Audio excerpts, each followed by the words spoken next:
Bienvenidos al Podcast for One, un espacio hecho para una persona, para un grupo de personas o quizá algún día para un país o un planeta. Hoy les voy a contar sobre el cine y los dulces recuerdos que me ha dejado. El cine en general ha sido grande en mi familia, me refiero a mi familia nuclear. No porque seamos cineastas o porque seamos críticos de cine, tampoco porque conozca a ningún director o mucho menos a algún actor. El cine ha estado en nuestras venas un poco por los dulces, bueno, más o menos.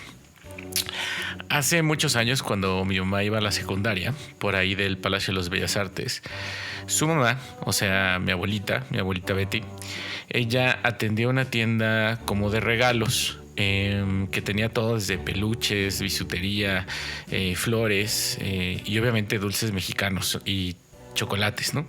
Claro que los chocolates de esa tienda pues eran como los chocolates fancy, tipo los La Pose, o un poco más especializados. Y mi mamá me cuenta que era un lugar aquí muy fancy.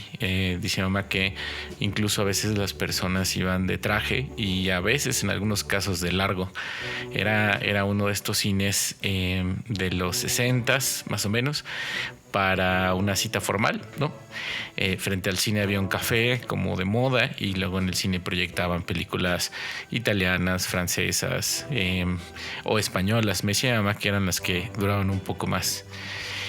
Pero la tienda, además de que había una dulcería del cine, la tienda que atendía mi abuela era un lugar perfecto para ganar puntos, ya saben, peluches, chocolates, regalitos con los que uno puede decir perdón por llegar tarde o el ojalá te acuerdes del día de hoy para toda la vida.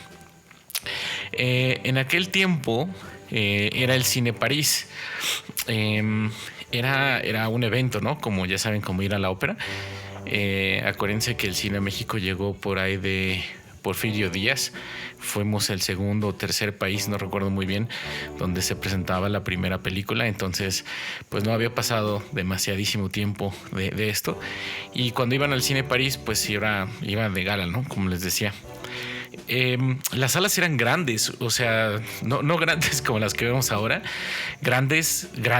Es decir, no sé si ubiquen el Teatro Metropolitan, pero el Teatro Metropolitan solía ser un cine y más o menos le caben 3,000 butacas o personas.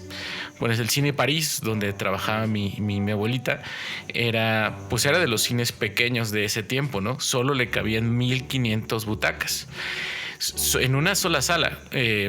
Solo para que se den una idea, el complejo de cines de Mítica, de la Torre Mítica de Coyoacán, más o menos tiene 18 salas. Y a esas 18 salas le caben 1,456 butacas normales y 250 VIPs. Es decir, en lo que ahorita metemos, no sé, 15, 16 salas, antes era una sola. Era un evento gigantesco, ¿no? Y una de las razones, además de que el cine era uno de los pocos lugares en donde se podía ver pues una de estas películas, también habría que recordar que en este tiempo muchas de las películas tenían este formato de 70 milímetros. No todas, pero tipo IMAX, ¿no? Que requieren una pantalla realmente grandota. Tipo como Lo que el viento se llevó, Casablanca o estas que estaban grabadas en estos super cámaras, ¿no? En ese tiempo mi mamá le ayudaba a mi abuela saliendo de la escuela. O sea, mi mamá iba a la secundaria por ahí de Bellas Artes. Y un poquito más adelante, no sé si ubiquen el Cine Blanquita, pero el Cine Blanquita, el Teatro Blanquita está un poquito más adelante. Y en esos tiempos mi mamá salía de la secundaria, ya sé, eran otros tiempos, y se podía ir caminando, y no es un tramo pequeño, sí está un poquito lejos, hasta el Cine París, que estaba por ahí de Reforma 88. El Cine París ya no existe, ya fue derrumbado, hicieron otras cosas. Pero bueno, mi mamá me cuenta de sus paseos entre la secundaria y llegar con su mamá a ayudarle. Y durante mucho tiempo mi mamá estuvo acompañando a su mamá y ya después se regresaban juntas. Y bueno, ahí empezó el cine en mi familia. porque a veces mi mamá le ayudaba, pero pues a veces no había gente porque ya había empezado la función. Entonces a mi mamá le daban chance de pues, ver todo lo que se presentaba, ¿no? Bueno, no exactamente todo porque había películas, ya saben, un poquito más subidas de tono, pero en general de todo, ¿no? Entonces mi mamá me cuenta de sus películas españolas o francesas o italianas, ¿no? Y ahí empezó un poco su pasión por el cine y un poco también de la familia. Y en ese tiempo, pues bueno, claramente pues era una... Pues no solo era el cine, era una ventana a un mundo inexplorado, ¿no? Francia, España, Italia, un espacio donde uno tiene la oportunidad de sentirse el personaje, aunque estés viviendo otra realidad. Un día me contó incluso que en una de estas premiers, porque obviamente había premiers también de películas mexicanas, llegó Mauricio Garcés y decía mamá que era un tipo muy alto, muy amable, muy risueño, que las señoras se le aventaban y le coqueteaban. Y bueno, entonces aquí otro tema sobre los dulces, ¿no? Y no solo me recuerdo a los dulces generales, sino a estos dulces recuerdos que nos forman y nos dan estructura mientras vamos creciendo. Tiempo después, mi mamá entró a trabajar para Producciones Carlos Amador. De hecho, ellos fueron los que inventaron Teleguía en México. Después se lo vendieron a Televisa. Pero ellos también eran dueños de los famosos Real Cinema. Quizá no son muy famosos para todos, pero aquí en Ciudad de México, pues Real Cinema tenía cines allá en Perinorte. También eran dueños del Teatro Chino. No sé si lo ubican. Sigue existiendo el Cinemex Teatro Chino, pero estaba ahí. El Cine Arcadia, que siempre decía que pasaban puras películas de desnudos, pero era el favorito del señor Amador y tenían otros cines como esos, ¿no? Entonces yo recuerdo que un tiempo de ahí, pues mi mamá trabajó y luego también trabajaron mis tías. Y bueno, cuando éramos pequeños, pues nos conseguían entradas y palomitas y todo ese tipo de cosas, ¿no? Entonces, entre las películas que Producciones Carlos Amador hizo o trajo, están, digo, algunos estarán muy jóvenes para escucharlos, pero a lo mejor recuerdan a Katy la Oruga o El Mago de los Sueños. También trajeron una de Mazinger Z. Y no sé si se acuerdan de Las Aventuras de Cantinflas. Esa salió más bien en el Canal 5. Pasó muchísimo tiempo, pero esa serie estaba coproducida con Producciones Carlos Amador. Hubo muchas películas con producción de Carlos Amador, entonces eran bien amantes del cine y otras cosas. Entonces, son de las películas que me acuerdo que nos invitaban y pues bueno, era súper divertido porque te invitaban y te daban palomitas y ya saben, los dulces de tiempo favoritos de mamá eran los enjambres de nuez y nos daban estas grajeas, no se acuerdan, como grajeas la pose de los cines, y estas lunetas que se llamaban lunetas, no M&M's, sino luneta marca luneta, de las que sí se derriten en las manos. Entonces la verdad es que eran grandes recuerdos de cuando estábamos chiquitos, ¿no? Y entonces cuando eres chico también, pues esos momentos te permiten pues soñar con otros lados, ¿no? Como Mazinger Z o personajes inexistentes o tipo películas muy extrañas de los 80s y los 90s como Labyrinth o que vieron muchos o muy pocos, La Caravana del Valor de los Ewoks. O sea, había como de todo, ¿no? Y también es una manera de escarmear en cabeza ajena o de entender situaciones pues gracias a un personaje, ¿no? O experimentar cosas nuevas. Por ejemplo, mi primer crush también de las películas fue, no sé si se acuerdan de la película de Casper o Gasparín en español, que sale Cristina Ricci. Pues eran pues los 90s, ¿no? Pero fue la primera vez que dijo, caray, esa muchachona de dónde salió, a qué hora sale por el pan, o esa muchacha, qué onda, ¿no? Entonces, pues es una de las cosas que pues a uno al meterse, ¿no? Pues a los personajes ayudan un poco a experimentar otras situaciones. Y al principio pues solo eran personajes, ¿no? O situaciones. Pero poco a poco empezaron a salir cosas como, bueno, y cómo hacen a ese personaje que flota, o cómo iluminan eso de ahí, o de dónde sale, pues sí, hay diálogos, pero cómo mezclan la música, o cómo hicieron que eso pasaba, ¿no? Como que me empezaba a preguntar como todos esos temas.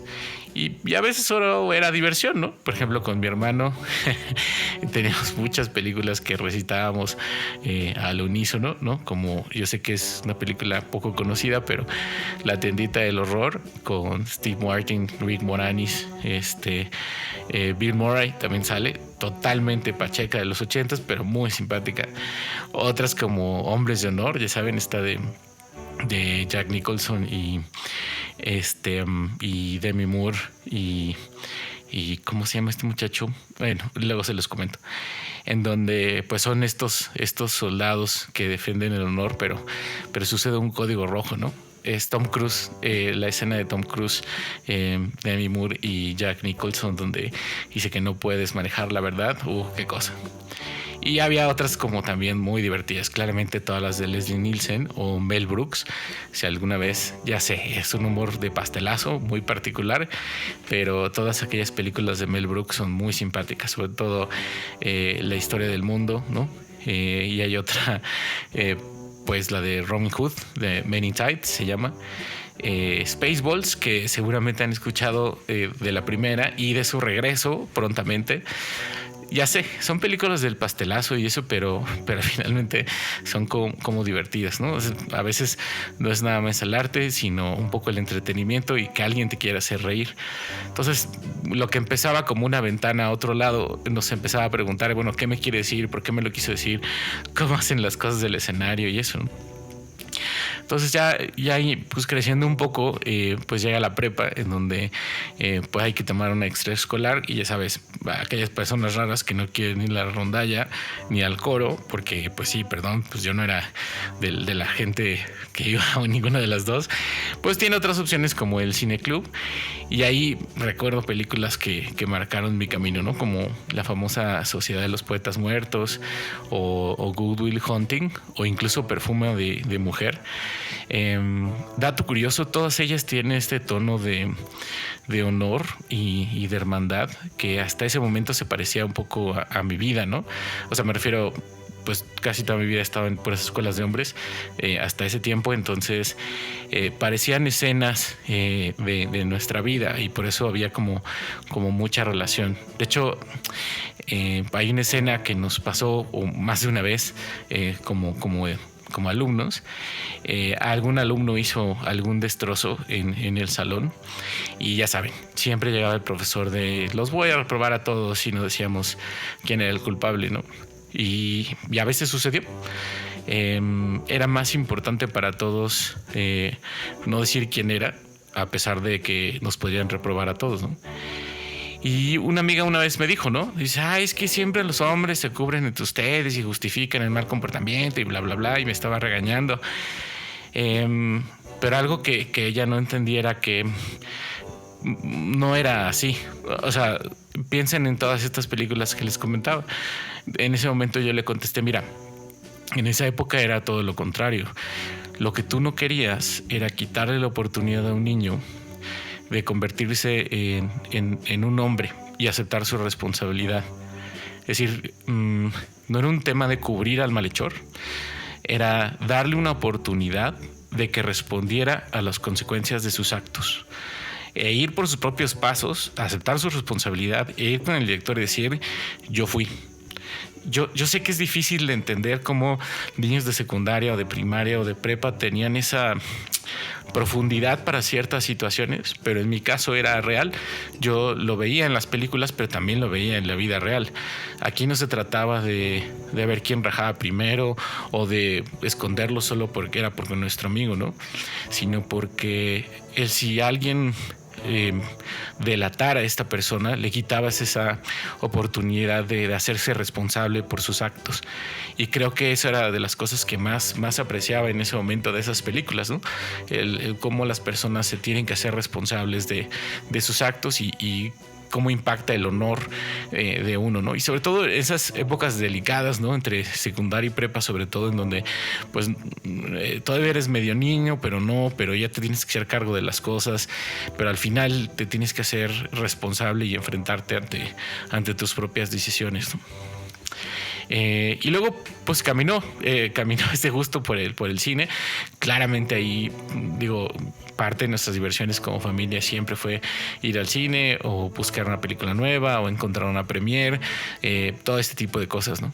Entonces, en la universidad, tanto era mi gusto por el cine que así de la nada, y no me daban nada, no me daban créditos extras, no me contaban como nada, pero pues había voluntarios en el Centro de Medios, este lugar en donde pues todos los comunicólogos hacían sus videos, y obviamente había un estudio de televisión y había lugares para editar. Estaba bien fregón, la verdad, el estudio que tenían de televisión ahí.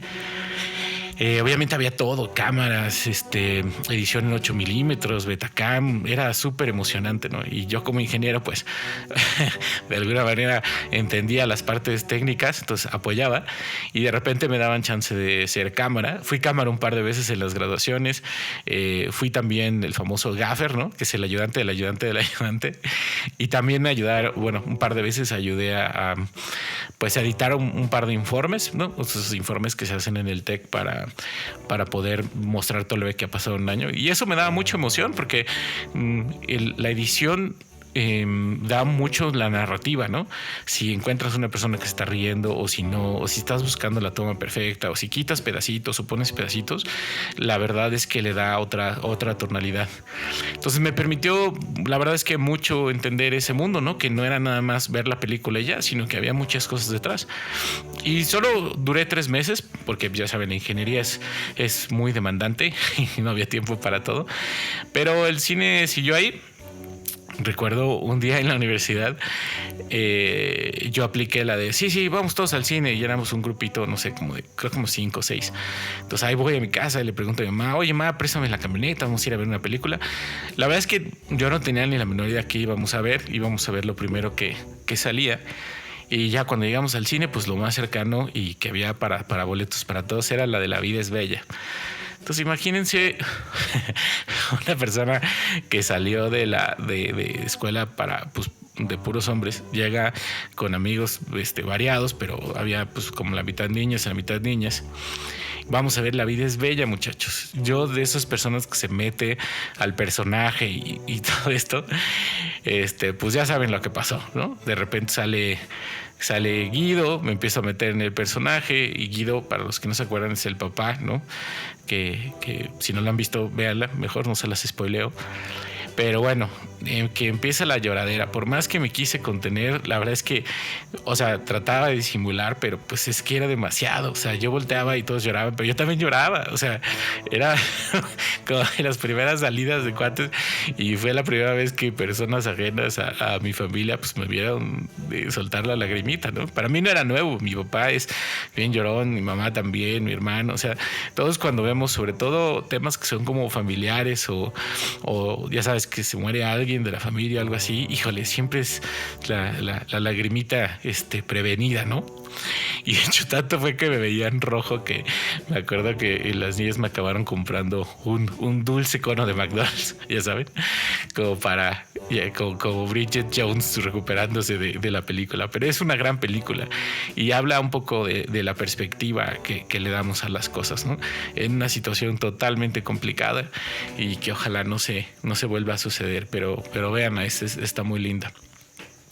Entonces ahí también me fui involucrando en que el cine pues no es solo la historia, ¿no? O sea, sí, claro que hay una historia que alguien te quiere contar, hay un director que tiene una visión, pero también hay miles de detalles súper estructurados y complicados, ¿no? O sea, cientos de personas que trabajan para que algo salga de una forma u otra. Entonces, hacer una película no es nada más voy a convencer a todos estos y vamos a converger en algo. Es un manejo gigantesco de proyectos. Hay que controlar egos, hay que arrear gente, hay que hacer de niñera, hay que armar elementos, hay que hacer muchos bomberazos. Súper interesante. Por cierto, por ahí me acuerdo de alguien que es súper emocional en las películas. Vean la de Pinocho y Guillermo del Toro, pero no la vean. Por favor, obsérvenla. Y vean primero el detrás de cámaras. Está muy detallado, está muy fregón, está muy emocionante y tiene un mensaje sobre el mensaje, sobre el mensaje del mensaje. Y el detalle, el nivel de atención y de cariñito que se le da a esa película está bien, bien interesante. Entonces, bueno, perdón por el paréntesis. Entonces ahí de nuevo ya el cine no era lo mismo, ¿no?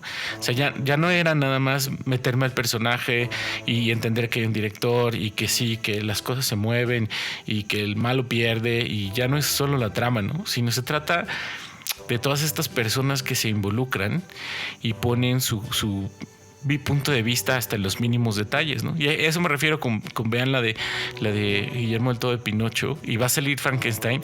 Se ve que va a estar bastante coquetona, pero cada una de esas personas pone un detalle. Entonces, si Pinocho tiene tal color es porque alguien lo decidió, o sea, hay una persona. Y si en la mesa había una sandía, una vela o algo, es porque alguien decidió que eso estaría ahí. Y no todo es una decisión del director. Hay un chorro de personas que ponen su cariñito, su granito de arena o su total ñoñez para que algo se vea bonito, ¿no? Entonces, si lo ves así, con esa perspectiva, pues ya no son imágenes que se mueven, ¿no? Ya no es nada más transmitirte un mensaje, sino es un trabajo de un chorro de humanos que cada uno quiere dejar su huella y cada uno nos quiere transmitir algo, ¿no? Entonces, ¿qué pienso del cine ahora?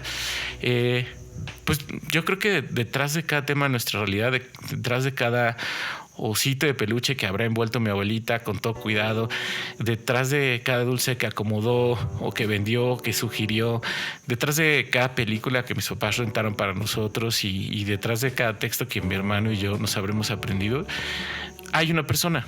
Hay un alma, hay una conciencia, un espíritu, un alguien como nosotros que lo hizo posible.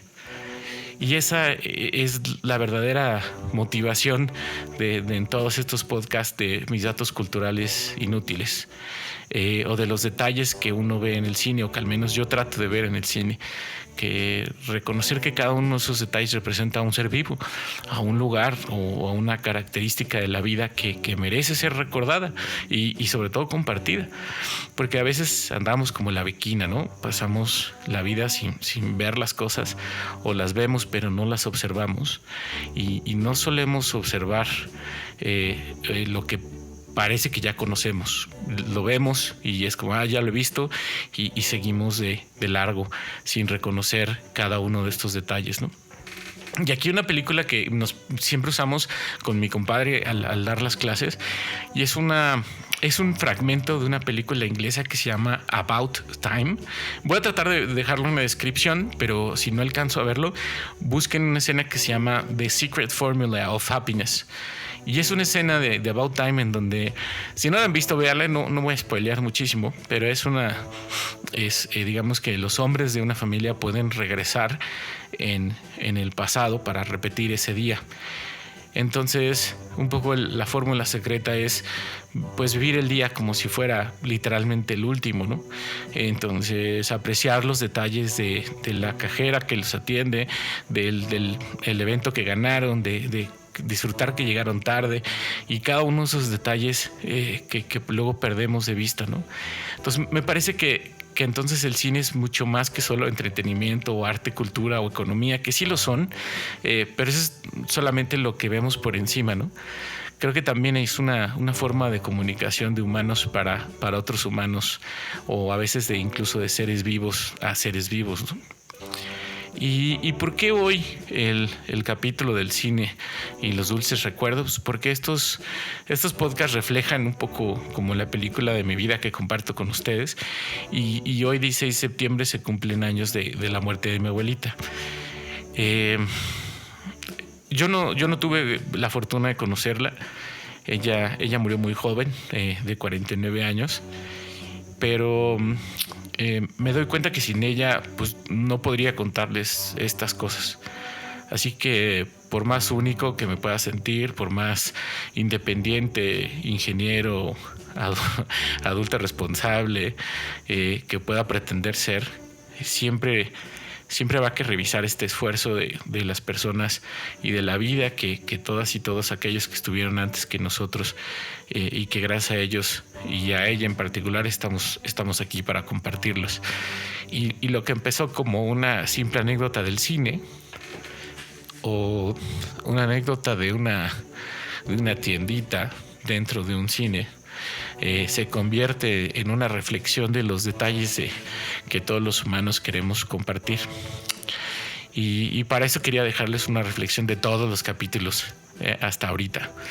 El amor propio y el amor en general, ¿no? Es decir, todo esto refiere a ayudar a los demás. Es decir, cómo cada uno de estos capítulos he querido tratar de decirles en los pequeños detalles. Dicen que el diablo está en los detalles por alguna parte, pero no solo es el diablo el que está en los detalles. Están un chorro de personas que se quieren expresar y que a veces porque ya no están con nosotros, o a veces porque no los conocemos, o a veces porque no sabemos sus nombres, pareciera que no existieran, pero es que ahí están. ¿Sale? Todos aquellos que me han ayudado o los han ayudado, los que hacen el vino, el mezcal, los extraños, los cuentos, las leyendas. Cuando alguien dice están hechos con amor, se refiere a que están llenos de detalles. Y no es otra cosa más que un espíritu o conciencia o alma tratando de conectar con otras en general. Por eso las milanesas de mi abuelita no saben igual que las del restaurante. Y por eso los dulces del cine se perciben diferentes cuando alguien sabe cuál es tu favorito. Todo es la perspectiva, la intención y el objetivo. Es decir, que las almas se quieren conectar para compartir y celebrar que existimos en el presente, mientras ustedes nos escuchan, en el pasado, como lo es mi abuelita, que llega hasta ahorita y hasta ustedes, y en el futuro, cuando nosotros no estemos. Y están presentes en cada dato cultural inútil que encontramos y que compartimos. Porque cada pequeño descubrimiento es una pequeña conexión, o una frase, o un poema, o un algo que un alma o conciencia o como le quieran decir, dice: aquí estoy y esto es para ti. Entonces, hasta aquí el último podcast for One de la temporada. Muchísimas gracias por acompañarme en este dulce experimento y los quiero a todas y a todos. No dientes para afuera, tampoco solo con la mente y tampoco solo con el corazón, sino con el alma. Aunque sean parte o no de mi vida actual, siempre han sido y serán una dulce escena en la película de mi vida. Gracias.